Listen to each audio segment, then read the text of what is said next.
What's going on, everybody? This is Ultimate Device Vids, and in this video we're going to be doing a day in the life review of the iPhone SE 2 in 2023. So I'm just going to be going about a normal day's worth of activities while using the iPhone SE 2 as my main phone. We're going to go grab some brunch, do some work, run some errands, hit the gym, and again, just go through a normal day's worth of activities, as this phone is a very compelling option in the used iPhone market right now. And this gives me and all of you watching an idea of what it's like using this phone to perform day-to-day activities like using GPS, browsing social media, streaming music over Bluetooth, Apple Pay, and many other things that you might commonly use throughout your day. We'll also be checking in on the battery life throughout the day, although of course battery life can be very subjective, more on that later. But the iPhone SE 2 here is fully charged to 100%, just took it off the charger, and I'm hungry, so let's go grab some brunch.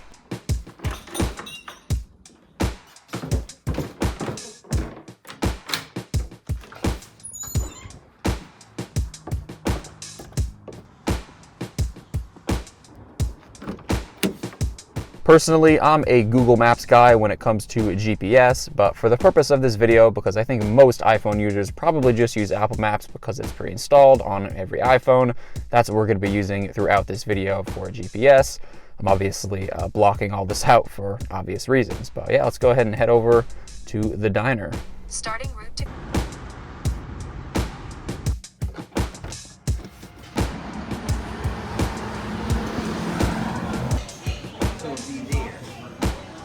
And alright, so I just put in my breakfast order, and while I wait, let's talk a little bit more about the iPhone SE 2 in 2023. So the iPhone SE 2 is actually one of the most popular iPhones in the used market right now, and for good reason, considering it's a solid balance of semi-modern tech and hardware that will last for at least a few more years, but also featuring some more watered down, less premium, less modern elements to keep that price pretty low. The iPhone SE 2 here is powered by the Apple A13 chip, which is the same processor that powers the iPhone 11, but at the same time, it's in the body or design of the older iPhone 8, which again keeps that price pretty low, as it's an older, less premium design, but at the same time has a pretty powerful processor powering it. The iPhone SE 2 has a 4.7-inch LCD display, it has Touch ID and the home button, instead of having Face ID and gesture-based controls like the more luxurious iPhones have, but as a result of that A13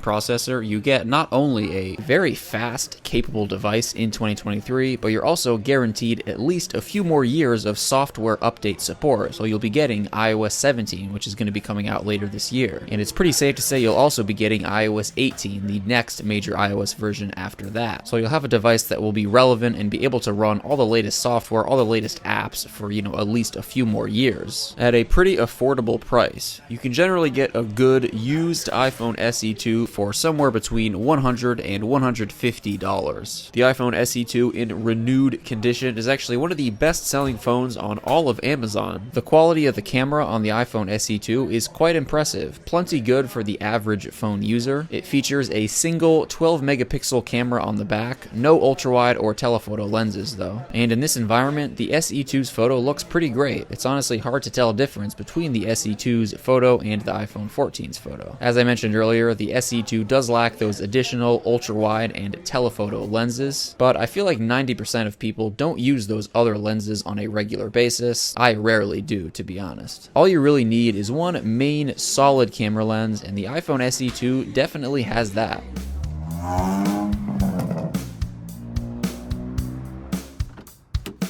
Alright, time to head to the coffee shop, get some coffee, and then get some work done. And once again, we'll be using Apple Maps for navigating.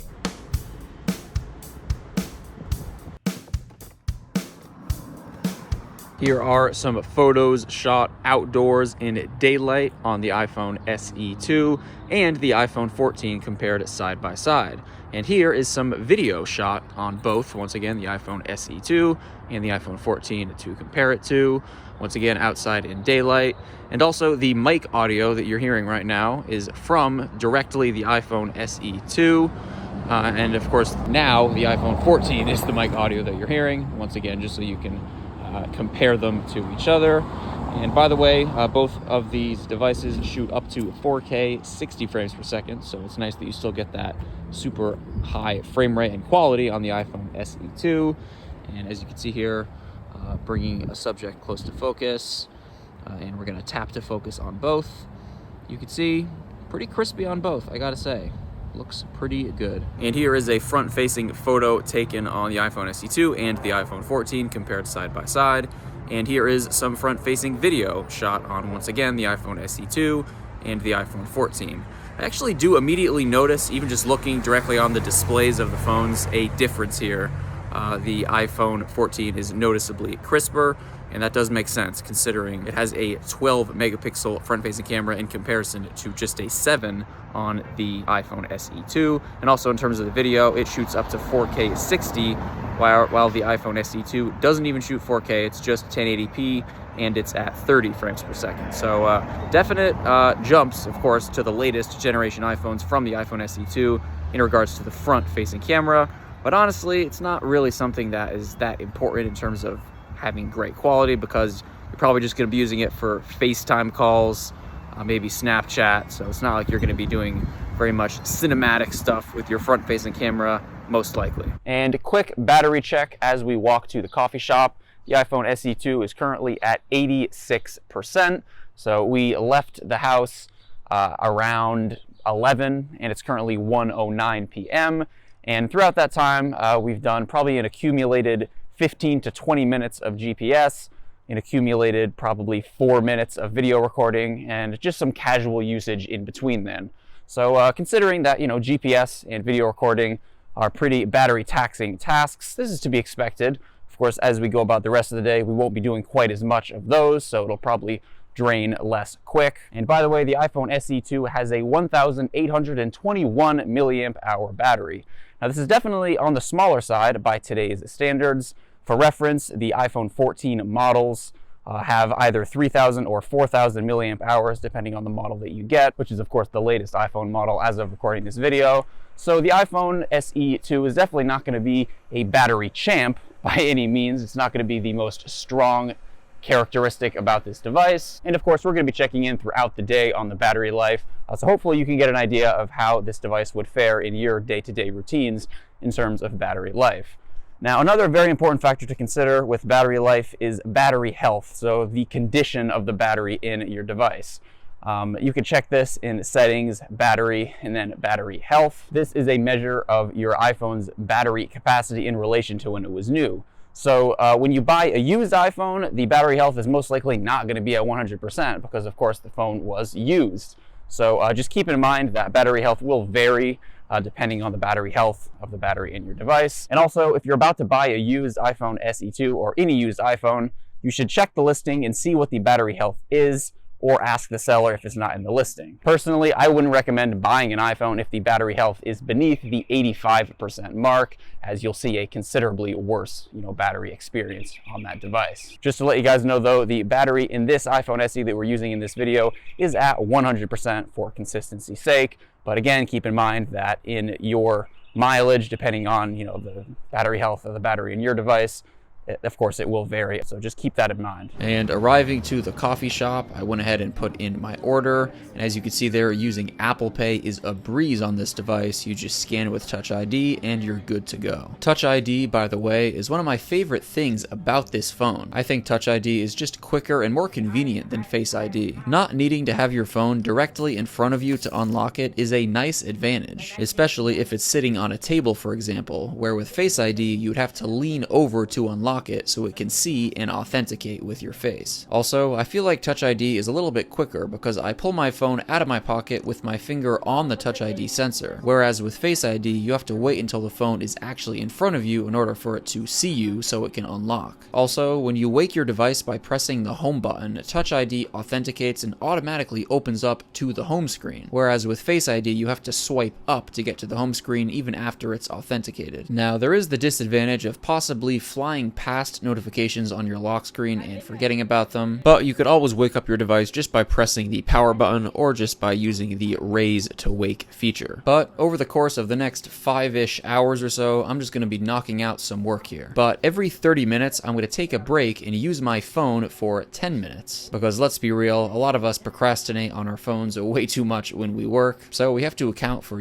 sporadic usage throughout your day in a test like this in terms of how that's going to impact your battery life. So over the course of the next 2 hours and 40 minutes, I worked for 30 minutes and then strategically procrastinated on the SE2 for 10 minutes. And I repeated that 4 times, going back and forth between working and then procrastinating on the SE2. The phone being connected to Wi-Fi at this coffee shop during this whole time, by the way. Of course, cellular data is also enabled on this device, but we're using Wi-Fi at this time. As I feel like most people, when they're getting work done, whether they're at home or, in an office or in a coffee shop like this, chances are you're probably connected to a Wi-Fi network. So I spent the first 10-minute break browsing Instagram, the second 10-minute break browsing Twitter, the third 10-minute break browsing Reddit, and the fourth 10-minute break browsing the web in mobile Safari. And again, I just browsed around all of these applications as you normally would. So after that, I then proceeded to just work continuously without using the phone very much for another couple hours. Of course, the phone being in standby mode for that time. So after an accumulated 40 minutes of browsing around those apps that I was just talking about, in addition to several hours of standby time throughout the many hours that I've been at this coffee shop, the iPhone SE2 is at 70%. It is now 6:14 p.m. by the way, for those keeping track of time. So the battery is holding up pretty good so far, I'd say. But alright, time to head out of this coffee shop and go run a few errands.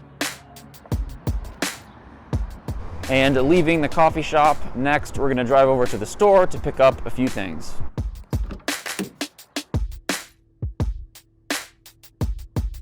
Starting route to Walgreens.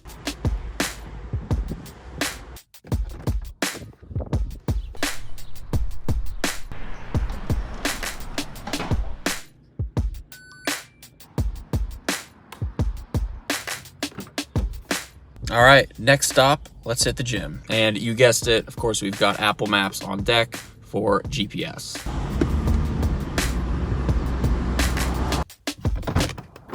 And another quick battery check after another 20 minutes or so of GPS from driving to the store and then from the store to the gym. We are currently at 57% and it is 7:40 p.m.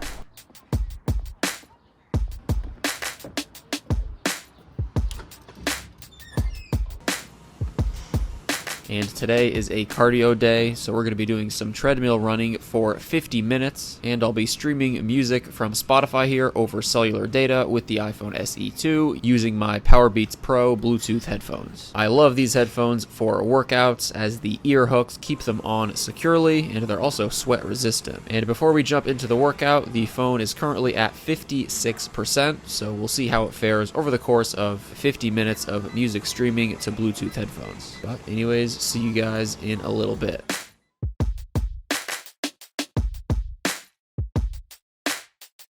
But anyways, after 50 minutes of music streaming to my Powerbeats Pro, the SE2 is at 51%. So it only dropped 5% during that entire 50-minute music streaming session. But yeah, we are all done here for the day, so we're gonna head out.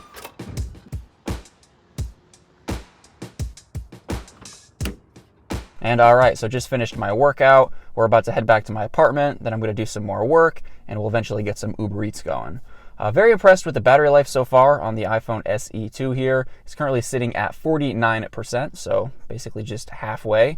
And, I've definitely done some pretty intense battery tasks today. A decent amount of GPS, some video recording, 47 minutes of, Bluetooth streaming over Spotify through cellular data. And, it's held up very well. Of course, this iPhone is at 100% battery health capacity, as this is a device that I have dedicated for videos. And, for consistency's sake, I think it's fair, to use a device in a test like this that is at 100% battery health capacity, because, of course, if I were to use one that was less than that, the results, would be pretty inconsistent for you guys. So, just to have a basis that that I'm judging it from. But yeah, of course, if you have one that you bought used, of course, the battery life will probably be a little bit worse, but at its best, so far, I'm pretty impressed with how much capacity Apple was able to pack into this device, considering it's, so small and compact.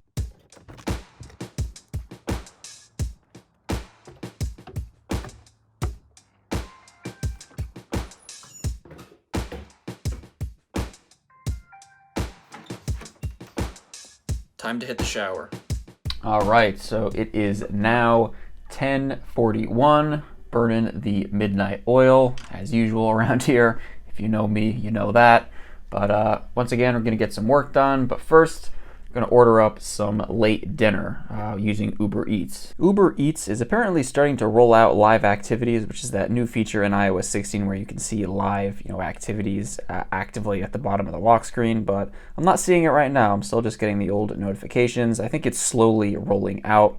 But it is worth noting that, of course, the iPhone SE 2 here, of course, does run the latest iOS version, iOS 16. It will also be supporting the next iOS version, iOS 17.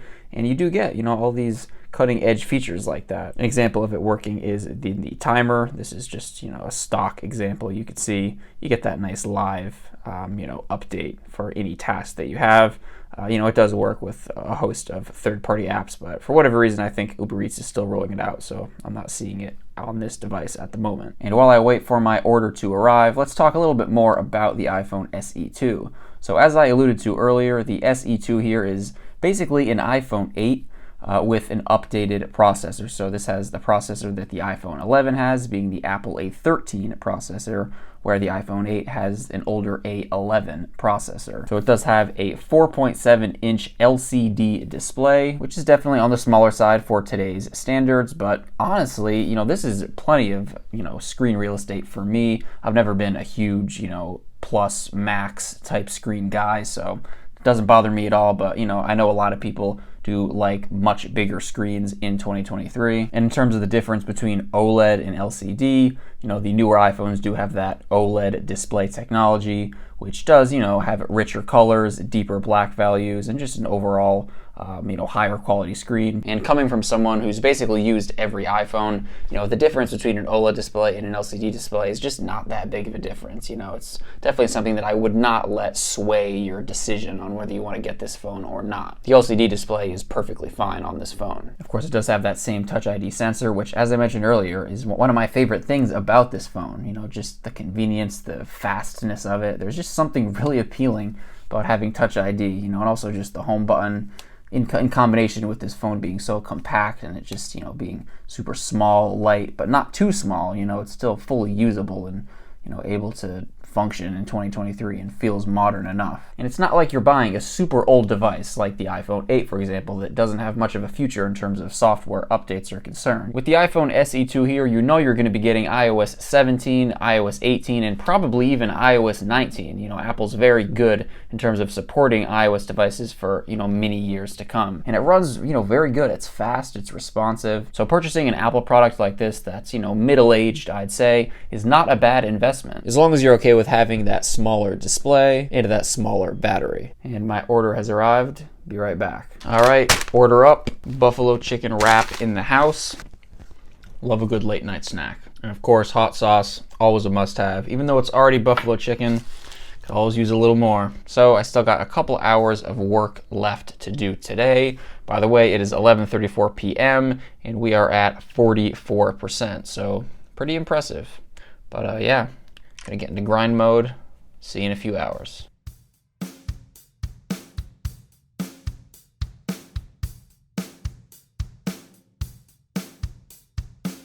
And all right, so it is 1:52 a.m. and we're wrapping it up for the night. So in conclusion, the iPhone SE 2 here has honestly surpassed my expectations for this day in the life test. After taking this device for a spin in 2023, I'm even more confident saying that this is one of the best used iPhones you can buy in mid-2023. I mean, for under $200, it's hard to get an iPhone this good today. It's very fast and responsive. It has a solid camera. It has at least a few more years of software update support in its future. It has great, fast, and secure biometric security with Touch ID, and it has solidly decent battery life in my experience with this video. Of course, that'll entirely vary on your usage and of course the condition of the battery in your device. But at the very end of my day here, almost at 2 a.m., the SE2 here is at 41%. So again, it held up very well, I think, considering all of the demanding tasks we put it through. Here is my battery breakdown in the settings for the day. You can see it was a lot of navigation and camera, which was probably the video recording that had the biggest impact on the battery life. And you can see the Spotify activity definitely took a dent, in addition to just general home screen and lock screen stuff. And you can see my screen on time was about 3 hours, and that's pretty much typical for me. I definitely don't spend more than that typically on my phone. I'm definitely not like a crazy intense power user, so for my standards, this phone would be fine in terms of battery life, at least with the 100% or close to 100% capacity. If you guys are using an iPhone SE2 in 2023, or you're considering buying one in 2023, let me know down below in the comments section what your thoughts are on this device. But guys, that just about wraps it up for this video. Thank you so much for watching. I hope this was helpful to you if you're in the market for a used iPhone and you're considering the iPhone SE2 in 2023. And of course, as always, I'll catch you guys in the next one. Peace out.